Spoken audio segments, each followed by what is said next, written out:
I have the pleasure of having with me Gert Vandem Bossche from Belgium. The difference is that Gert is truly an international vaccine developer, and he's here to share some very important and unique perspectives on where we are now in terms of the COVID pandemic. So, pleasure to have you here with me, Gert. How are you? I'm fine. Thanks for having me, Philip. Wonderful, wonderful. Listen, I think the first thing that we have to clarify is that we have to explain you are someone who is in the vaccine development business, so to speak. What has that background been like? Well, I have a background essentially in, as far as vaccines are concerned, in industry as well as in the non-for-profit sector. So I have been working with Bill and Melinda Gates Foundation, Gavi, especially concentrating on vaccines for global health. Mm-hmm. And I've also been working with several different companies, vaccine companies, developing, of course, essentially prophylactic vaccines. And my main focus of interest has always been, in fact, the design of vaccines. So the concept, how can we educate the immune system in ways that are, to some extent, more efficient than we do right now with our conventional vaccines.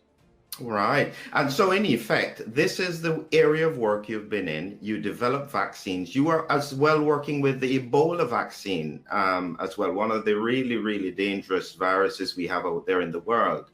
How does that work? Is that easy to do? Well, I was not, let me be very clear, I was a coordinator of the Ebola program at Gavi. So we were interacting with several different vaccine companies that were developing Ebola vaccines, because it was important for Gavi to make the right choice, the right vaccine, in order, for this vaccine to be rolled out in the Western African countries that had this severe Ebola crisis back a number of years ago. So that was not, let's say, operational, practical work. This was more a role of coordination, but of course was also a role of assessing what would be the impact of using some of these vaccines in larger populations and in an area where an epidemic is really going on, because that's a very particular and peculiar situation. If we have 2020 vision at the moment, when we look back at the pandemic and where we started from, and I've always said that at the time when the pandemic started, when it got from China into Italy, into Europe, into the UK, I thought that the only way that we could manage this is to lock down and to prevent the spread of this very dangerous virus. We do have to stand back and see whether or not those decisions were correct. But as we said, hindsight is 2020. What would you say now as we look back at the decisions we made then? Were we about on the right track? Did we make any mistakes? Well, frankly speaking, from the very beginning, and I mean, there is many people who can witness this or testify this, I always said that it was a bad idea to do lockdowns that would also affect the younger people, that we would prevent younger people from having contact, from being exposed.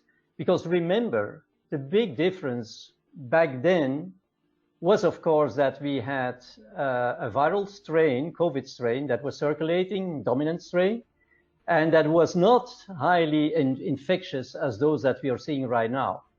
Of course, when a new virus gets into a population, it immediately gets to the folks that have, weak immunity. And we know these people. This is to a large majority, of course, elderly people that have underlying diseases or are otherwise immune suppressed, etc.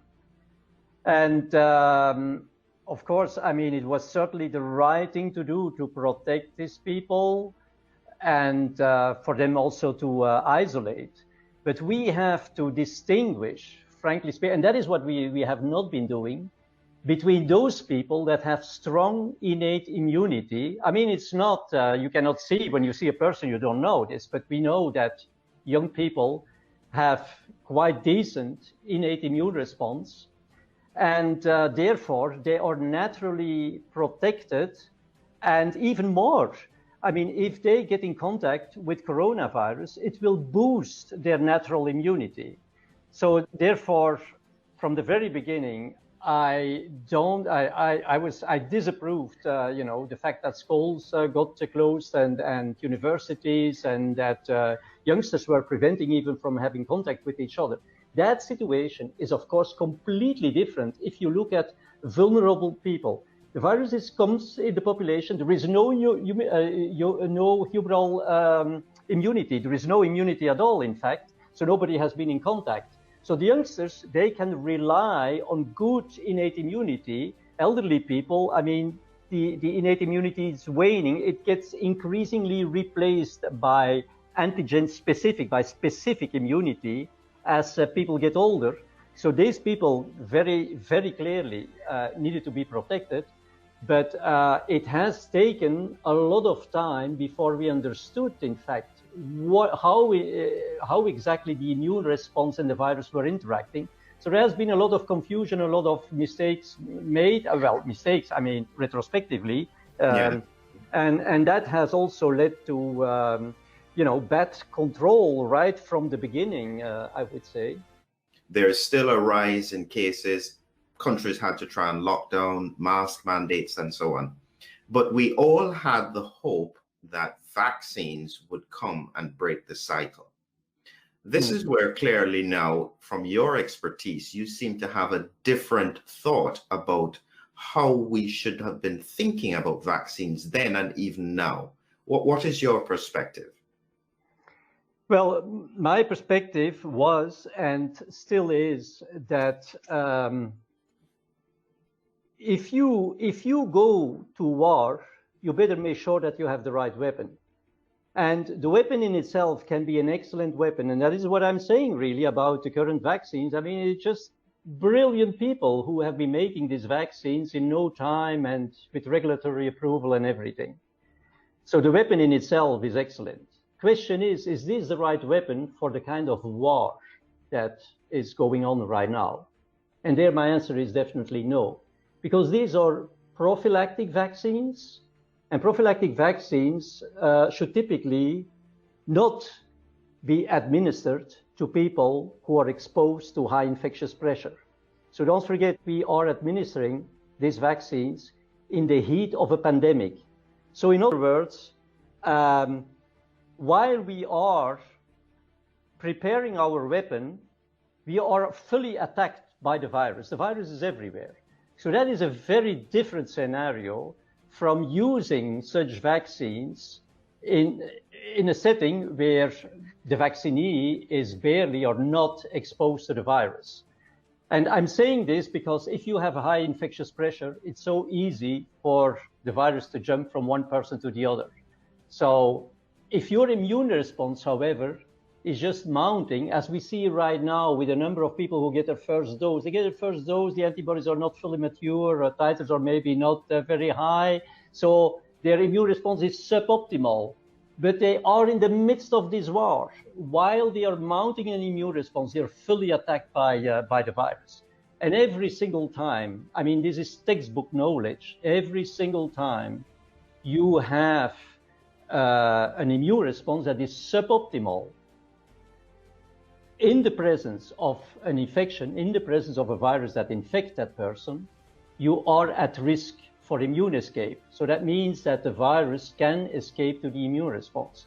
And that is why I'm saying that these vaccines, I mean, in their own right, are of course excellent.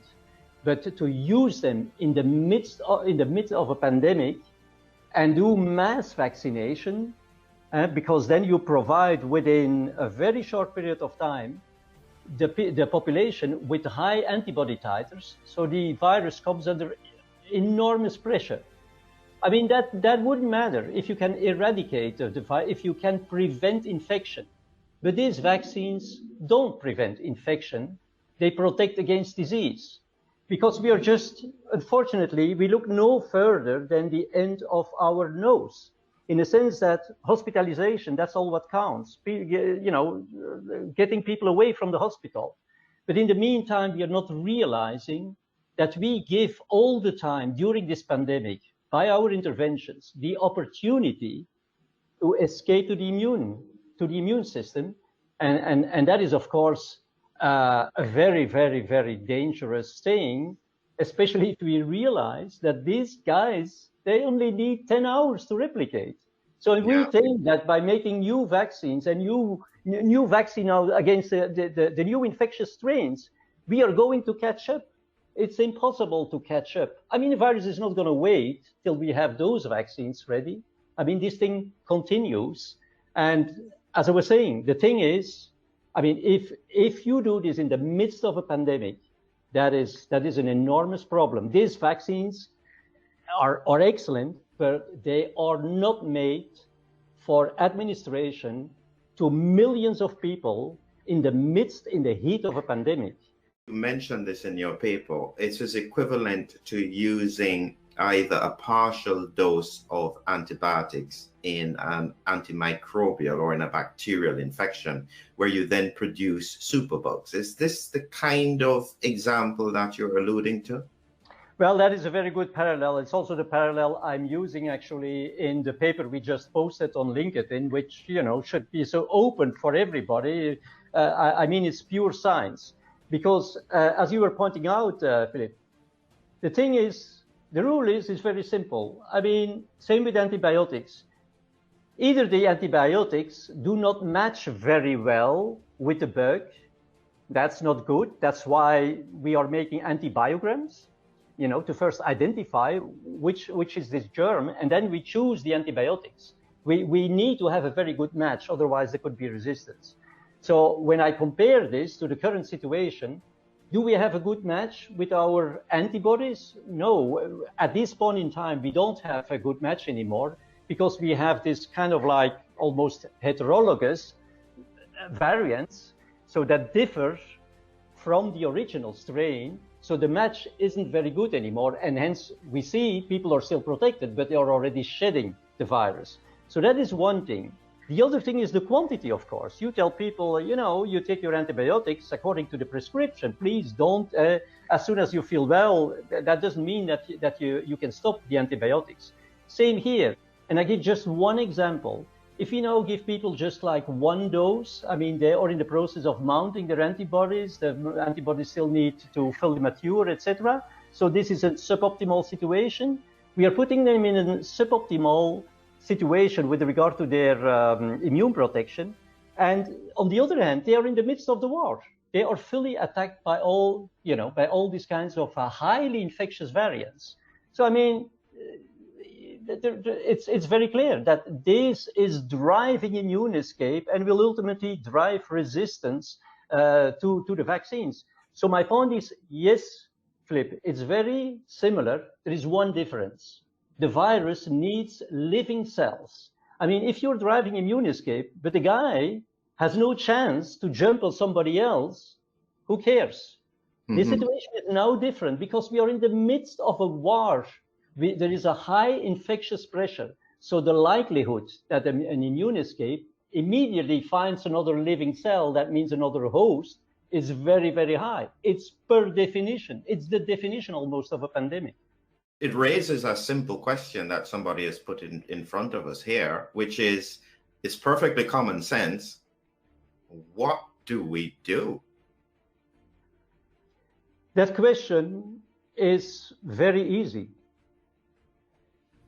I mean, we need to do a better job when we are confronted with situations that seem very dramatic, like, you know, an epidemic. Our generation has not, you know, been living in times where there are epidemics or pandemics. And so we immediately take action and jump on the beast with the tools we have, instead of analyzing what is really going on. And one thing that I thought was extremely interesting was and it's something that was not really understood. We know that a number of people are asymptomatically infected. So they are infected, but they don't develop severe symptoms. Of course, they can have some mild symptoms, upper respiratory disease, whatever. So the question is, what exactly happens with those folks that they can eliminate the virus? They eliminate the virus. They will transmit it. They will shed it for like a week or so, and then they eliminate this. And you could say, yeah, of course we know that antibodies eliminate. Oh, wait a minute. The antibodies come later. You have first this surge of, shedding of the virus, and it's only afterwards that you see, a moderate and short-lived raise of antibodies. So the antibodies cannot be responsible for elimination of the virus. So what is responsible for elimination of the virus? Luckily enough, we have a number of brilliant scientists, independent brilliant scientists, that have now increasingly been showing, and there is increasing evidence, that what in fact is happening is that NK cells are taking care of the virus. So NK cells, the virus gets into these epithelial cells and starts to replicate, but NK cells get activated and they will kill the cell, in which the virus tries to replicate. So I was saying that the virus needs to rely on a living cell. So you kill that cell, it's gone, it's all over. So why we have the solution in the pathogenesis, because some people eliminate it. Absolutely. Right? Problem. It raises the point that I've always been saying, is that we haven't spent enough time understanding how the virus impacts the body and understanding how the pandemic then will impact the world. We've spent all of our time just going for solutions. Has that been a mistake? Of course, this has been the most important mistake, I think. I'm not sure many people, and I was part of them. I was just explaining, we don't understand our weapon because we don't understand that prophylactic vaccines should not be used in the midst of an epidemic. And we don't understand exactly what the virus is doing. So we go to a war and we don't know our enemy, we don't understand the strategy of our enemy, and we don't know how our weapon works. I mean, how is that going to go? So that is a fundamental problem to begin with.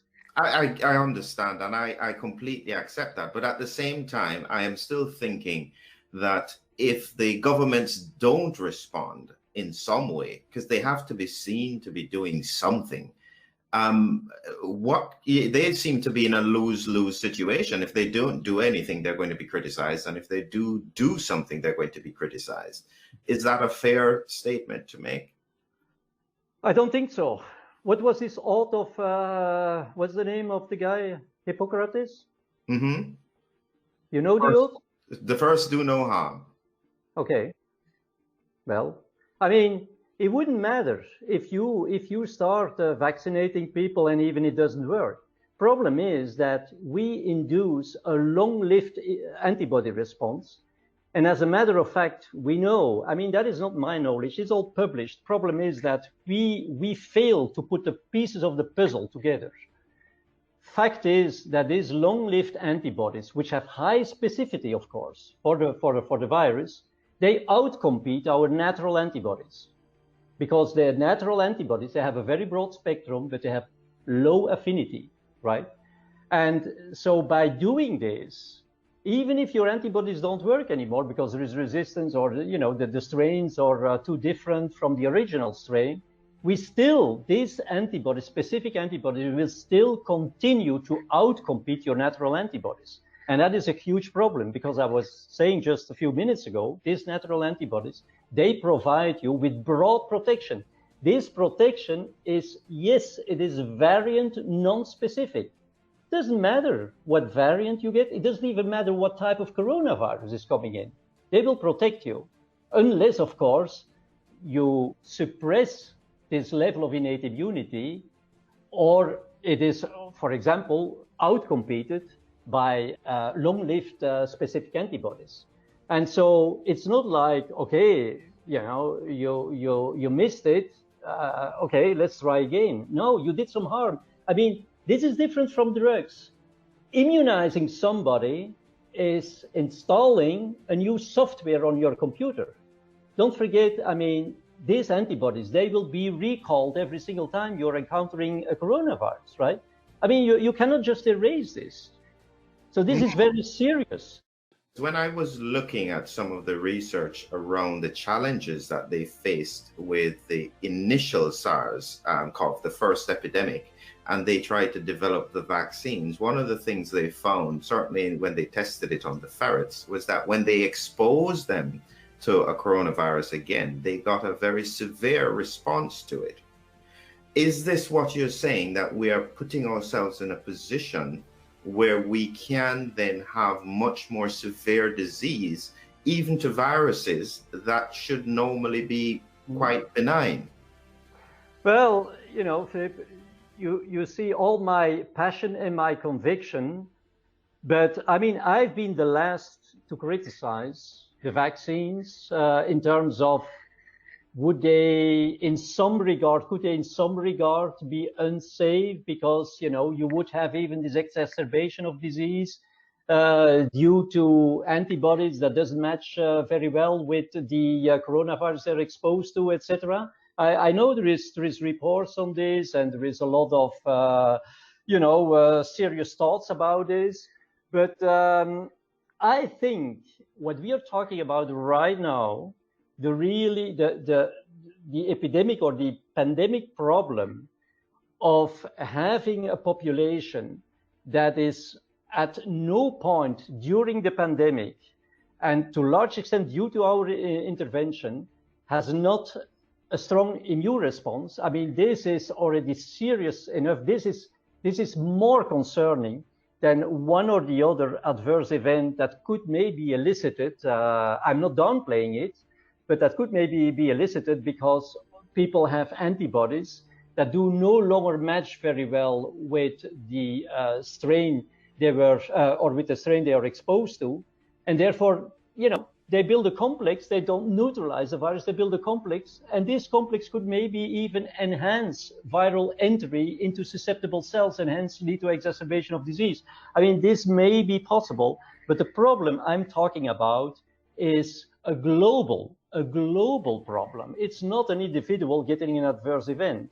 It's a global problem of, you know, making this virus increasingly infectious because we leave it all the time a chance, an opportunity to escape the immune system, and to drive this, to whip this up, you know, up to a level where the virus is so infectious that we can even no longer control it. Because, I mean, these highly infectious strains, some people think, oh, the virus is going to calm down and it will insert a number of mutations, you know, just to be gentle and kind with us. That's not going to happen. I mean, this highly infectious strain remain. It is not going to be spontaneous mutations that all of a sudden would become, you know, would make this virus again harmless, because such a virus would have a competitive disadvantage, could not be dominant anymore. So that's not going to happen. So we're talking about a very, very, very serious problem here. I've seen the question many times, and quite frankly, I get asked the questions. We're coming to a point where people are going to have to take these vaccines. That looks as though it's the reality, either in the context of work or in the context of travel.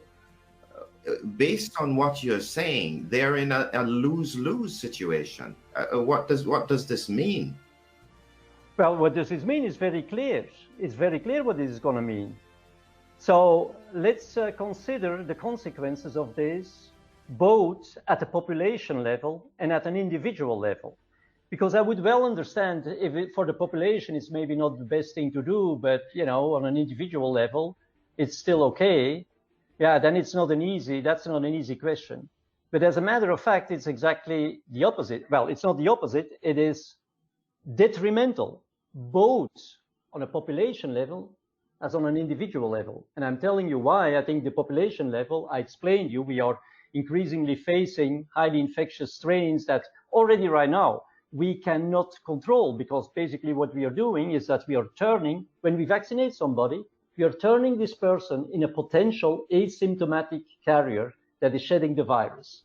But at an individual level, I just told you that if you have these antibodies, and at some point, and I'm sure this will, people can challenge me on this, but reality will prove it.